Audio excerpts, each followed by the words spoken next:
Welcome to a new session on the massive open online course Introductory Concepts of Digital Computing offered by Swayam.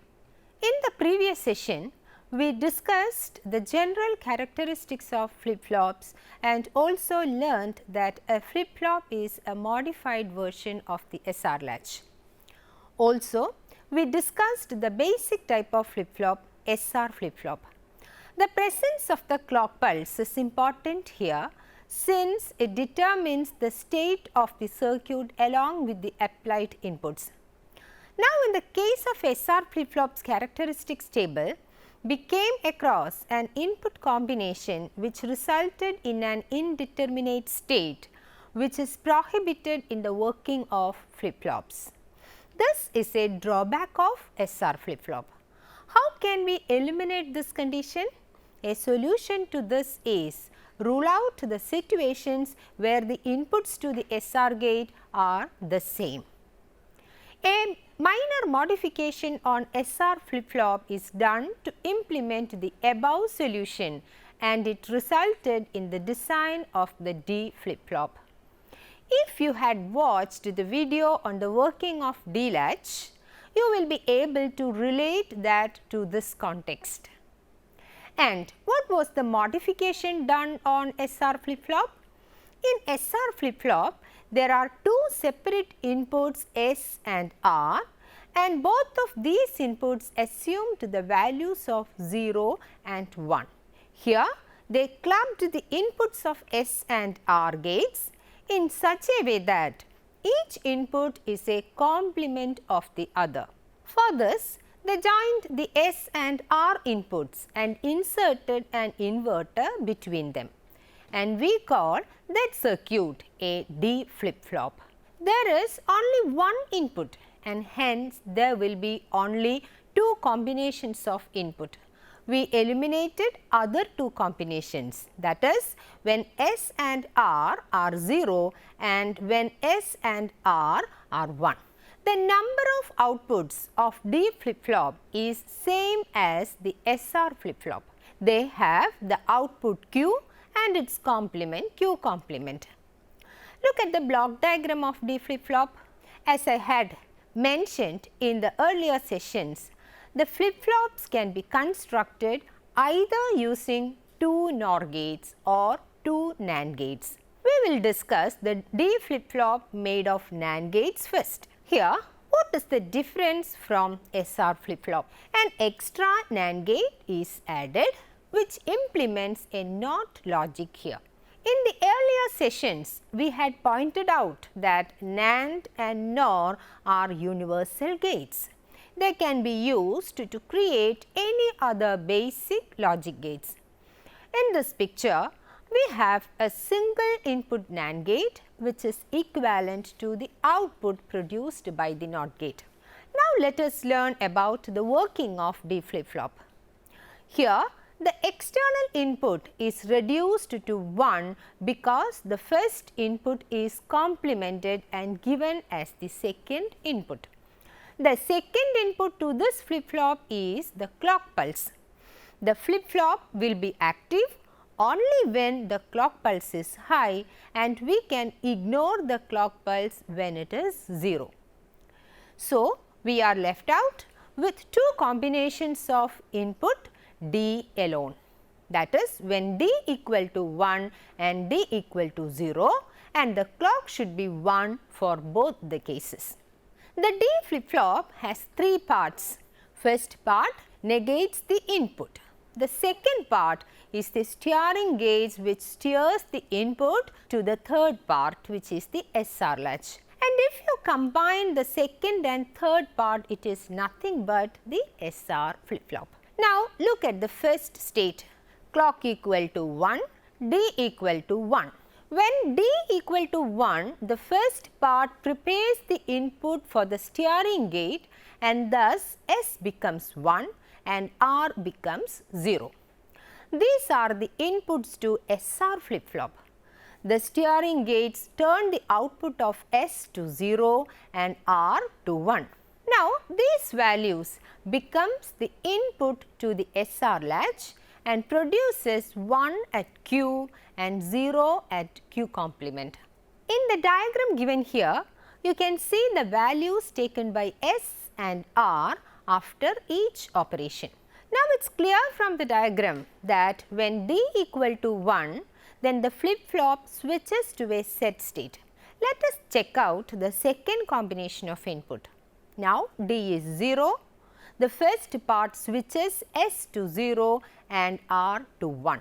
Now, these values forms the input to the SR flip-flop. What happens when S equal to 0 and R equal to 1 in SR flip-flop? It resets the circuit by switching 0 at Q and 1 at Q complement.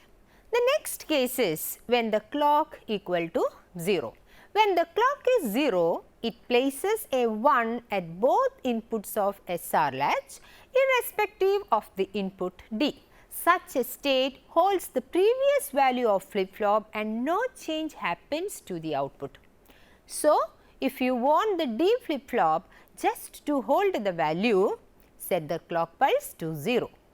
Then no matter whatever be the value of D, the flip-flop will remain in the previous state itself. Look at the truth table of D flip-flop using NAND gates. It is very clear that when D is 1, it sets the flip-flop's output to 1, and when D is 0, it resets the flip-flop. So, this was all about constructing a D flip-flop using NAND gates. Hope you are clear, and now let us make a D flip-flop using NOR gates. An easy way to construct D flip-flop is to use the SR flip-flop, which is made of NOR gates, and add an inverter between the inputs S and R after joining them. One more important point to be noted here is the negated input should reach the R gate of the flip-flop, similar to what we have done for D flip-flop using NAND gates. Once the flip-flop is constructed, the two states of D should be considered, that is when D equal to 1 and D equal to 0. In both cases, set the clock pulse to 1. Let us assign the values and see. When D is set to 1, it will place a 1 on the S input and a 0 on the R input. This resembles the state of SR flip-flop where S equal to 1 and R equal to 0. As per the characteristic table of SR flip-flop, the state S equal to 1 and R equal to 0 will switch the circuit to the set state. That is why the output Q has the value 1 and Q complement has the value of 0. Note that both outputs are complements of each other. Hence, this state of flip-flop is a valid state. So, now we understood that when D equal to 1, then the D flip-flop switches to the set state. Now, you are no more a beginner in the topic flip-flops. So, you can guess what will be the state of D flip-flop when D is set to 0. It will reset the circuit. Let us verify the same. Assign D equal to 0, then S becomes 0 and R becomes 1. What does the characteristic table of SR flip-flop says when the state is S equal to 0 and R equal to 1? It will reset the circuit because the SR latch will have S equal to 0 and R equal to 1 as the inputs, which in turn places a 0 on Q and a 1 on Q complement. See the diagram which depicts the working of the flip-flop when D equal to 0. And see the truth table of D flip-flop using NOR gates. As in the case of NAND gated D flip-flop, NOR gated D flip-flop changed the flip-flop to set state when D was 1. The flip-flop's state was reset when D was set to 0. That was all about the D flip-flop. Now, let us progress further with the next type of flip-flop, JK flip-flop. Now, let us summarize the working of D flip-flop using a characteristic table. This table summarizes the operations of flip-flops. That is, when the inputs are given, how the flip-flop behaves can be interpreted from this table. Why do we need another flip-flop? Was the D flip-flop not enough? It solved the shortcoming of SR flip-flop. Then why do we need a different one? Let us pause and think. What did D flip-flop exactly do? Its objective was to remove the indeterminate state from the SR flip-flop, and D flip-flop succeeded in the same. But it eliminated a useful state along with that, which is not that desirable. Here comes the use of JK flip-flop. Now, let us see how JK flip-flop overcomes the shortcoming of SR and D flip-flop. The JK flip-flop refines the SR flip-flop by replacing the indeterminate state of the flip-flop with a determined state. JK flip-flop is just like SR flip-flop, where J stands for S input and K stands for R input for SR flip-flop. See the block diagram. The inputs S and R are replaced by J and K inputs, and there is clock pulse, which is also an input to the flip-flop. Just like SR flip-flop, it has two outputs, the value Q and its complement Q complement. Now, let us see how the SR flip-flop is transformed to form JK flip-flop. Look at the diagram. You can notice that the output Q and Q complement is connected back to the inputs. Please note that the output Q is connected back to the input K and Q complement is connected back to the input J. This feedback is something that differentiates JK flip-flop from SR flip-flop. Why are we doing this? What is the logic behind feeding the output back to the system? This is to ensure that the indeterminate state will never happen in this type of flip-flop, because the previous state of the flip-flop will have the outputs as the value Q and its complement Q complement always. Since one output is the complement of the other, there will be definitely a 0 as an input, which avoids the state where both the inputs goes to a high state. Now, look at this characteristic table of SR flip-flop. The problem was only in the last row where both inputs were high. Such a problem will never arise in JK flip-flop. Are you curious to know what happens when both inputs goes high? Let us look at the characteristic table of JK flip-flop now. The table tells you that JK flip-flop behaves exactly similar to SR flip-flop, except in the last row where the inputs are high at the same time. The SR flip-flop produced an indeterminate state where the JK flip-flop produced a valid state, or to be more specific, it produced a state which is the complement of previous state. Now, let us see how the JK flip-flop achieves all these states. Let us construct a NAND gated JK flip-flop first. Recall that a flip-flop can be constructed using NAND and NOR gates, which are the basic concept of flip-flops. Let us assign the clock equal to 1 for the time being and analyze how it behaves for the inputs J and K. The first case, case 1, J equal to 0 and K equal to 1. Since J is 0, the output of the NAND gate 1 will be 1. Recall the truth table of NAND gate. The NAND gate produces 1 when either the inputs or one of its inputs is 0. For NAND gate 2, we need to know the value of Q to determine its output. Here, the value Q is nothing but the previous state of the flip-flop. When we discussed about latches, we had already mentioned that the previous value of this circuit functions as a memory element here. The same concept is applied here, but the difference here is this previous state is also applied to decide the state of the input gates in JK flip-flop. Now, let us assume that the previous state of values were Q equal to 0 and Q complement equal to 1 respectively. Since Q is connected to the input K, the NAND gate 2 produces 1 as its output because the value of Q was 0.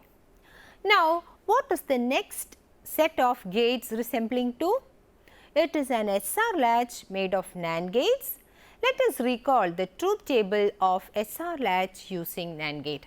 When both the inputs to a NAND gated SR latch is high, it continues to remain in the previous state.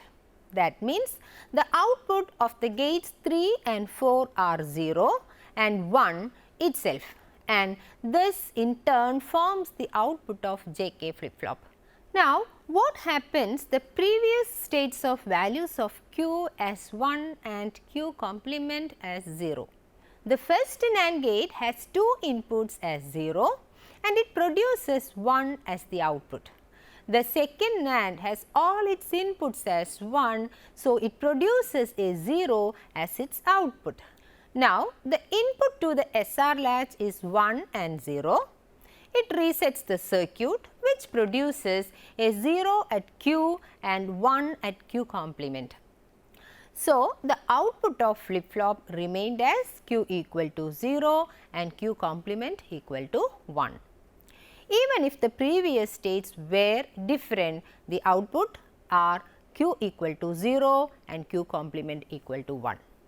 Hence, we can infer that similar to SR flip-flop, the JK flip-flop also resets the circuit when J is 0 and K is 1. Now, take the case 2 where J equal to 1 and K equal to 0. This case will also have two scenarios, that is when the previous state is Q equal to 0 and Q complement equal to 1 and Q equal to 1 and Q complement equal to 0. Let us analyze the first scenario. The previous value of Q is 0 and Q complement is 1. Since the input K is 0, the NAND gate 2 produces a 1 as the output. To determine the output of the NAND gate connected to J, we need to know the input Q complement. Here Q complement equal to 1 and all the inputs to J gate is 1, which produces a 0 as its output. Thus, the SR latch inside has inputs S equal to 0 and R equal to 1. As per the truth table of SR latch, the output of the circuit will be Q equal to 1 and Q complement equal to 0. In the second scenario, Q equal to 1 and Q complement equal to 0.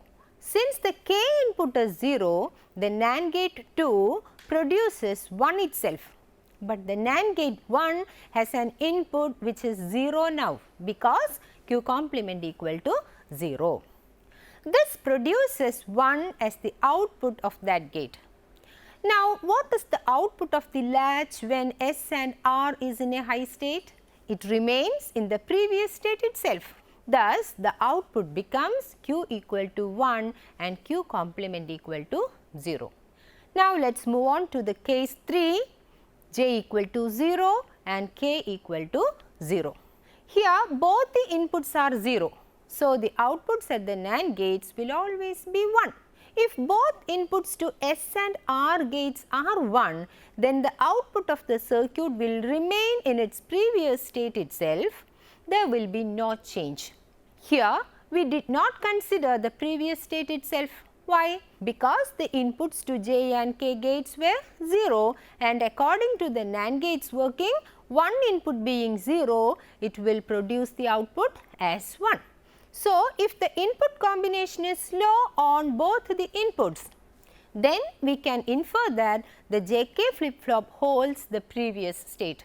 Now, let us move to the last case, J equal to 1 and K equal to 1. This is the most exciting part of JK flip-flop because this is a crucial state which resulted in an indeterminate state earlier in the SR flip-flop. Here the external inputs are 1 and the clock pulse is also 1. Hence, we have to consider the third input, which is the previous state values. Assume in the previous state Q equal to 0 and Q complement equal to 1. Then the K gate connected to the Q input will produce a 1 as its output, and the J gate connected to Q complement has the value 1 as its 3 inputs. So, it will produce a 0 as its output. Now, the SR latch has its inputs S equal to 0 and R equal to 1. What happens when a NAND gated SR latch has these inputs S equal to 0 and R equal to 1? It will set the flip-flop. So, now the output of the circuit is Q equal to 1 and Q complement equal to 0. Did you notice that the output produced was the complement of the previous state values? So, what does it signify? When the external inputs are at high level, the JK flip-flop toggles the previous state values of the flip-flop. Now, let us verify the same, keeping the previous values of the circuit as Q equal to 1 and Q complement equal to 0.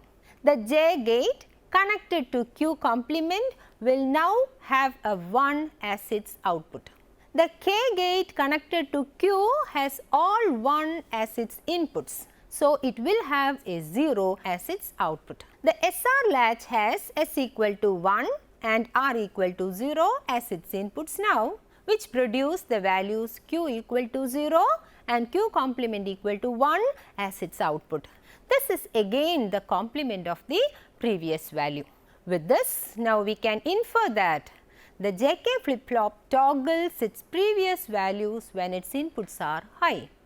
And this design of flip-flop finally worked with all combinations, producing desirable output. Here we come to an end of this session. Let me summarize. We discussed about the D flip-flop and the design of JK flip-flop using NAND gates. In the next class, we will see how to design a JK flip-flop using NOR gates, and let us learn about one more flip-flop, T flip-flop. Thank you for watching. See you in the next session. Bye.